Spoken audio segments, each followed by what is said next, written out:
جیسے علی علیہ السلام کو دکھ ہوتا تھا جب علی علیہ السلام کا تقابل کیا جاتا تھا. ابھی ایک باس پاکستان کے اندر فرقہ واریت کی شکل اختیار کر گئی ہے، افضلیت کی باس، کہ خلفاء میں سے خلیفہ اول خلیفہ دوم افضل ہیں یا امیر المومنین افضل ہیں، اور بدمزگیاں اس میں زیادہ ہو رہی ہیں، اور یہاں تک پہنچ گئے ہیں کہ یزید کی پناہ میں صحابہ کو بچانے کی کوشش کی جا رہی ہے.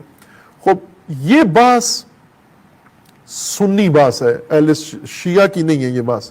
شیعہ کبھی بھی امیر المومنین کی افضلیت کی باس نہیں کرتے، چونکہ شیعہ امیر المومنین کو کسی سے موازنہ نہیں کرتے، اور کوئی ہے بھی نہیں جس کے ساتھ موازنہ کر سکیں امیر المومنین کا. یہ اہل سنت کی اندرونی باس ہے، شیعہ کے ہاں نہیں ہے یہ باس.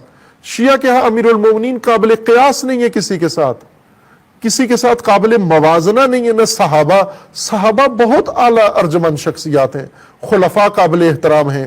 صحابہ میں قرآن نے ان کے فضائل بیان کیے ہیں، مقامات بیان کیے ہیں، لیکن یوں تو نہیں کہ جس کا قرآن کوئی فضیلت بیان کرے وہ علی کے مقابلے میں لا کے کھڑا کر دیں، وہ رسول اللہ کے مقابلے میں لا کے کھڑا کر دیں.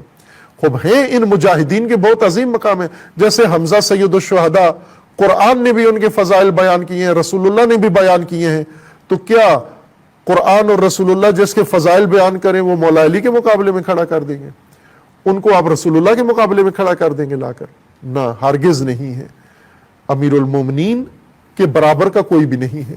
اور یہ ہمیں ادب قرآن سے سیکھنا چاہیے کہ ہم اندھے نہ ہو جائیں، بہرے نہ ہو جائیں، کہ ہمیں نظر ہی کچھ نہ آئے، ہمیں مومن فاسق کی طرح اور فاسق مومن کی طرح نظر آنا شروع ہو جائے، مفاد پرست با وفا عہد کرنے والے کی طرح نظر آئے، معاہد و متعاہد کی طرح، بے وفا بھی غدار بھی نظر آئے با وفا کی طرح، اور با وفا غداروں کی طرح، کہ یہ بھی علماء ہیں، یہ بھی علماء ہیں، یہ بھی مومنین ہیں، یہ بھی مومنین ہیں.